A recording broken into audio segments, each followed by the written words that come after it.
All right, everybody, this is Sheets, and I'm going to be doing my preview of the MMA slate for this weekend. And I would like to say that I think it's a very, very difficult DFS slate. And I almost was not going to do anything. And I almost was not going to play, but who are we kidding? I mean, you know I'm going to play.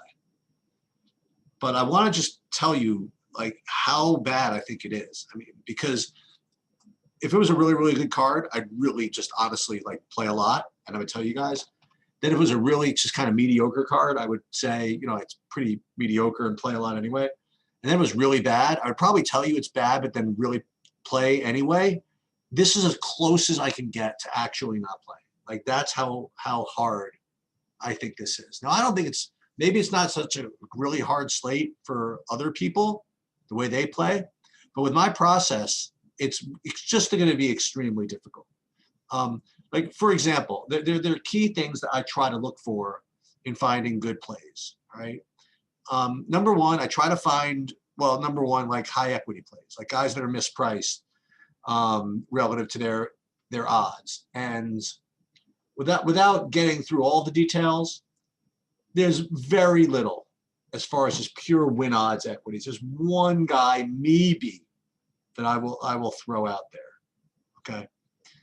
And then what I try to do is I try to look for these key fights where it rates to be a KO early, like it rates to finish in the distance, and I'll, you know, go heavy on that fight.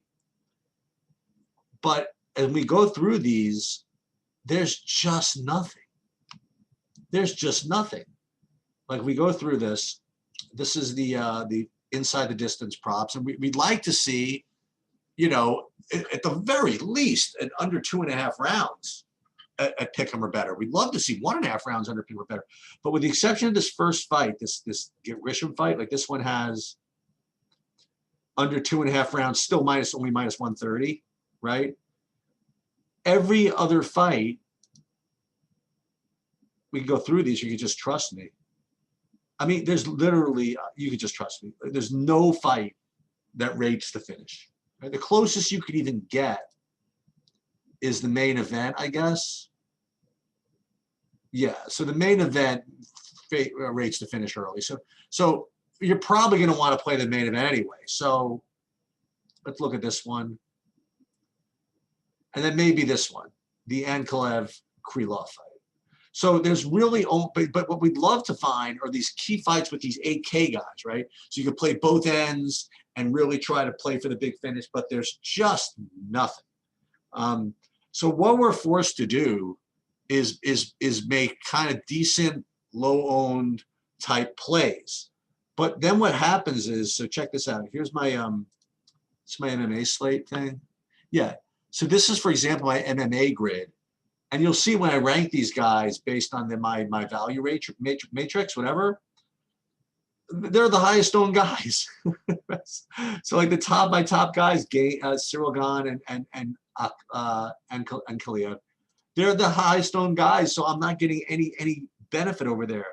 I guess the one thing I would point to with respect to this grid is, you see that Grisham rates to be like one of the worst plays, at least for me, and he rates to be highly owned.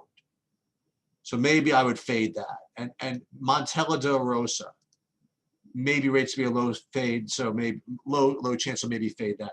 But what are you going to do? I mean, you got to find some long shots, some underdogs to get in here. So I guess what I would do is just rate these as a function of ownership. Like Oliveira's fine, he's 30%.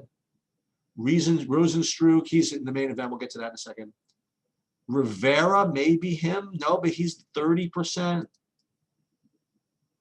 Maybe Kroom, he's at least only 20. I really don't see all that much. So we really are kind of gambling with our leans here when we're playing. So I really would advise to play kind of either do one of two things. Number one, if you want to go 150, go for it, because I couldn't begin to guess, you know what I mean, like where to overweight.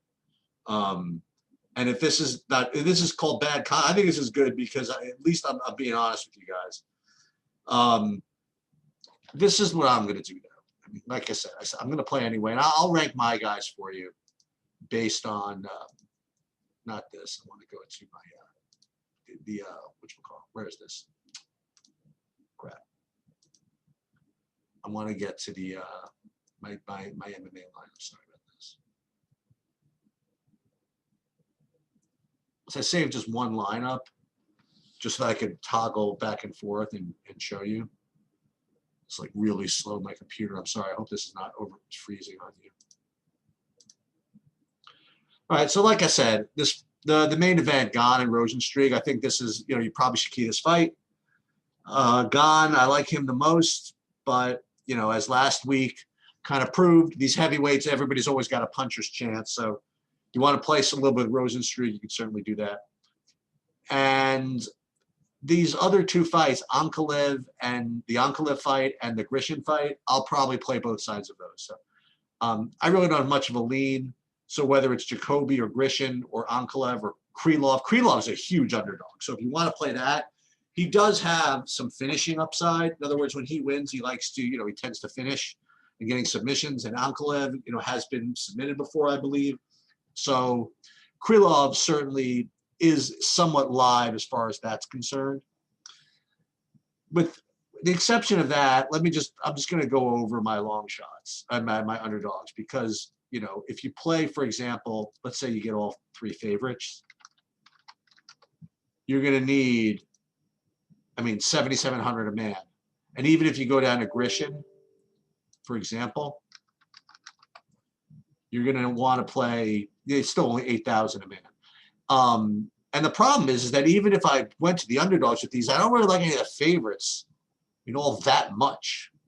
Okay. So let me just review the underdogs I kind of like here. Let's look at this. So the guy I mentioned before is Kroon. He's probably my favorite underdog. He might be, maybe he won't be that highly owned, but he's definitely my favorite. He's very aggressive.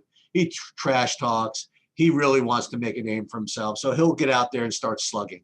He could get rocked as a result and get knocked out in the first round, but I want a guy like this as an underdog. So he's going to be an underdog that I like. Another one who's, I guess, okay is Moises. He's gotten a little bit better in his last couple of fights. He probably rates to lose, but again, if he's certainly playable. I don't like Yoder. I'm not a big, maybe Munoz has a shot. And that's pretty much it. Like, I don't like Cachero against Lawrence. I don't like Davis against Mazzo. Okay. The reason why, by the way, I just don't like to bet the older fighters on their way down versus the younger fighters on their way up.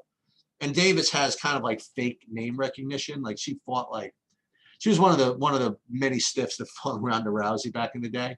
And she's lost 3 in a row. She's, maybe that would be the one. All right. Maybe she'd be the one you could add to your underdog player pool. But for me, those are my guys. Kroon, Moises. Obviously, you could play Grishin as a long shot, as an underdog as well. Okay. So I guess you can play, right? I guess if you place Gane and Ankalaev, if you want, you could play and kind of like shuffle through those underdogs and hope that one of them gets, and hope that 2 of them get there. That's probably what I'm going to do, but I'm just kind of warning you in advance. I really don't have a big edge, I think, on this card. I just don't, at least the way I play.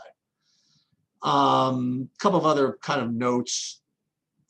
Angela Hill is 9,100. And even though I can't get her in this lineup, she might be kind of sneaky. Nobody likes to really play women, especially 9,100. But the thing is that if she doesn't get enough takedowns and just kind of punish Yoder enough, even if she gets a decision over 3 rounds, it's possible there could be enough for her to get there. See, the thing is that this is not a card like last week with a lot of finishes, okay?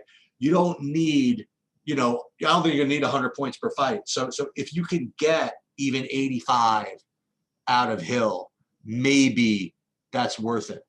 Okay. And that's pretty much it. Lawrence at 8,600, I guess is okay, right? But I'm in no big hurry to play any of these guys. I guess I would prioritize Gane, prioritize Ankalev, okay, and then shuffle off these underdogs, these underdogs. Okay, that's pretty much it. Again, sorry I don't have anything more outrageous for you. Sorry I don't have anything more galaxy brain. But the way I play, it's just not a slate designed for it. It's just an ugly slate from the DFS perspective. And I'm not going to play all that much, which means I'm probably going to win everything. That's about it. That's all for this week.